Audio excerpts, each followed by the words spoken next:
ఎంతమ్మా కొడిపిల్ల? 110 రూపాయల. ఎంత ఇది?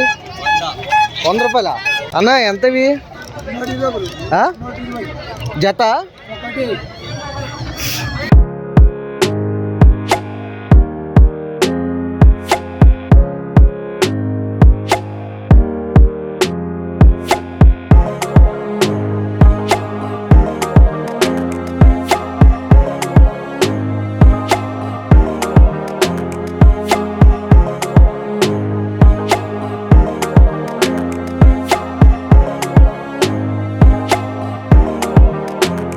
అందరికీ హాయ్ అండి. మీరందరూ ఎప్పుడెప్పటి నుంచో అడుగుతున్నారు కదండి మీ సొంతూరులో వీడియో చేయవా అని చెప్పి. ఎందుకు చేయనండి, భలేవారే. అన్నిటికీ సమయం సందర్భం కుదరాలి కదండి. 2020లో విజయవాడలో సెటిల్ అయ్యానండి. ఆ తర్వాత నా లైఫ్ ఎలా ఉందో మీ అందరికీ తెలిసిందే. ఇప్పుడిప్పుడే సెటిల్ అయిన మాకు మొత్తానికి ఈ రోజైతే ఒక మంచి వీడియోతో మీ ముందుకి నా పుట్టినూరు అయితే తీసుకొచ్చానండి మిమ్మల్ని. ఇదే మా ఊరండి, తాడేపల్లిగూడెం. నాకు జన్మనిచ్చింది గోదావరి జిల్లా అయితే జీవితాన్ని ఇచ్చింది మాత్రం విజయవాడ అండి. నాకు గోదావరి జిల్లా అన్న కృష్ణా జిల్లా అన్న రెండు కళ్ళు లాంటివి అనమాట. విజయవాడ నుంచి సడన్ గా ఇంతకే మా ఊరు ఎందుకు వచ్చానా అనుకుంటున్నారా?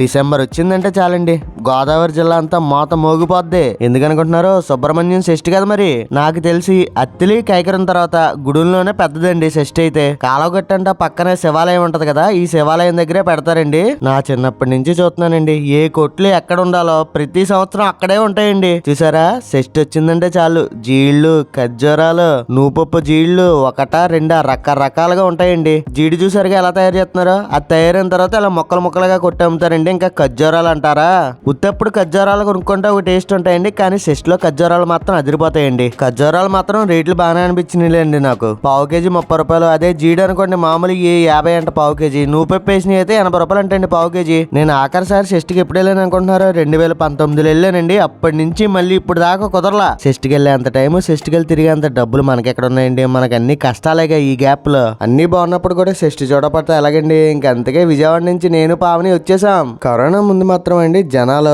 తండోపతండాలుగా ఉండేవాళ్ళండి. కానీ ఇప్పుడు మాత్రం నాకైతే అంత జనం అనిపించలేదండి. నేనైతే 2వ రోజు వచ్చాను, అది కూడా మంగళవారం వచ్చాను. మంగళవారం ఏమో గుడి మార్కెట్ అంతా కూడా సెలవే, కానీ జనాలు లేరండి. అదేంటో గానీ ఉండే కొద్దీ జనాలకి ఇంట్రెస్ట్ పోతుందా లేదంటే ఈ టీవీలో ఓటీటీలు గీటీటీలు వచ్చి ఎక్కడికి కదులుతులేదు ఏంటో నాకు అర్థం కావట్లేదు. కానండి సంవత్సరానికి ఒకసారి వచ్చే ఇలాంటి షష్ఠులు గట్ట అప్పుడప్పుడు ఎంజాయ్ చేయాలండి. ఎందుకంటే ఫ్యూచర్ లో షష్ఠులు గట్టా లైవ్ లో ఉండవు, డైరెక్ట్ అన్ని టీవీల్లోనే. ఇంకా షష్ఠిలో తిండి పదార్థాల గురించి అంటారా? చికెన్ పకోడీలు, ఐస్ క్రీములు, జీళ్లు, ఖర్జూరాలు, బజ్జీలు, మిరపకాయ బజ్జీలు, మసాలా వాళ్ళు, మరమరాలు, మిక్చరు ఒకటా రెండా బోల్డ్ ఉంటాయి, కుమ్మేయచ్చు. ఇదిగోండి రోబోట్ అంట జాతకం చెప్పుద్ది. నేను ఎప్పుడో చిన్నప్పుడు చెప్పించుకున్నానండి, అమెరికా వెళ్తానంది. అది చెప్పిన అమెరికా తప్ప మిగతా అన్ని ఊళ్ళు తిరుగుతున్నానండి. ఒక కోడి పిల్ల నా చిన్నప్పుడు ₹2 కొనేవాడినండి. ఇప్పుడు రంగురంగుల కోడి పిల్ల ఒక్కోటి 10 రూపాయలంట. పాపమండి కోడి పిల్లలు చలికి చచ్చిపోయాయి అప్పుడు. ఇదిగోండి ఇది ఎప్పుడైనా మీరు ఎక్కారా? షష్ఠిలోనండి పెద్దోళ్ళు కుర్రోళ్ళు అందరితో ఒక గాలైతే పాపం ఈ బొడ్డాగాలిది మాత్రం ఇంకో గాలండి. నాకు అన్నిటికన్నా ఇష్టమైనది ఏదన్నా ఉందంటే అది ఇదేనండి, బ్రేక్ డాన్స్.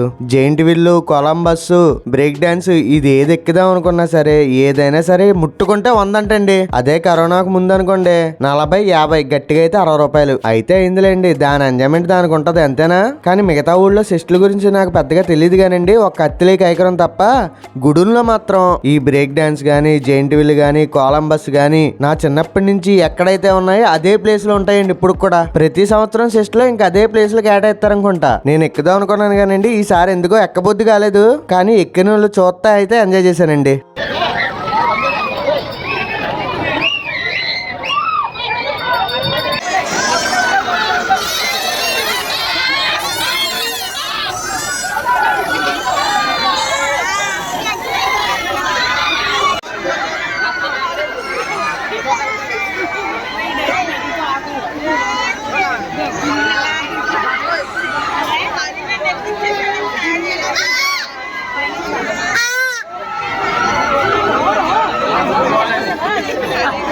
ఆ చివరి నుంచి ఈ చివరి వరకు షష్ఠి అంతా మొత్తం తిరిగేసి ఇదిగోండి బయటకు వచ్చి బయట నిమ్మ సోడా బండి ఉంటే పావని సాల్ట్ నిమ్మకాయ సోడా తాగింది, నేనేమో స్వీట్ తాగాను. టేస్ట్ పర్లేదు కానండి రేటు మాత్రం 20 రూపాయలు. చెప్పడం మర్చిపోయానండి, నిమ్మ సోడా ఎందుకు తాగాను అనుకుంటున్నారో? దాని ముందు పావుకి చికెన్ పొగడి లేపేసా. అదండి ఈ సంవత్సరం మొత్తానికి అలా మా గుడిని షష్ఠి చూసుకొని అలా తనకైతే వెళ్ళిపోయానండి.